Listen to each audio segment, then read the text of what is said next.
छत्रपति शिवाजी महाराज के सबसे बड़े पुत्र छत्रपति संभाजी महाराज का जीवन साहस, विद्वत्ता और अद्वितीय बलिदान की एक महागाथा है।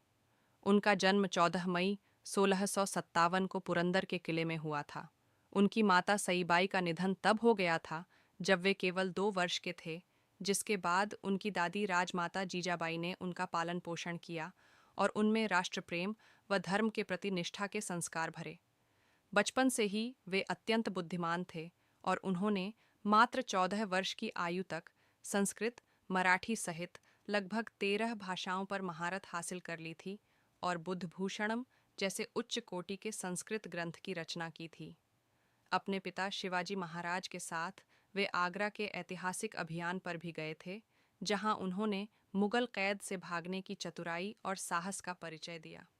1681 में छत्रपति बनने के बाद उन्होंने स्वराज्य की रक्षा का संकल्प लिया।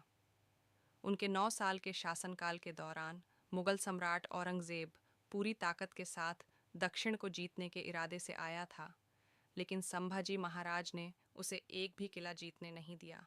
उन्होंने अपने जीवन में लगभग 120 युद्ध लड़े और किसी भी युद्ध में वे पराजित नहीं हुए। उन्होंने न केवल मुगलों बल्कि पुर्तगालियों और अंग्रेज़ों के विरुद्ध भी सफल सैन्य अभियान चलाए। 1689 में अपनों के विश्वासघात के कारण उन्हें संगमेश्वर में मुगलों द्वारा बंदी बना लिया गया। औरंगजेब ने उनके सामने अपना धर्म बदलने और स्वराज्य के खजाने की जानकारी देने जैसी शर्तें रखीं, लेकिन संभाजी महाराज ने स्पष्ट रूप से इनकार कर दिया। इसके बाद उन्हें हफ्तों तक ऐसी अमानवीय यातनाएं दी गईं जिन्हें सुनकर आज भी रोंगटे खड़े हो जाते हैं।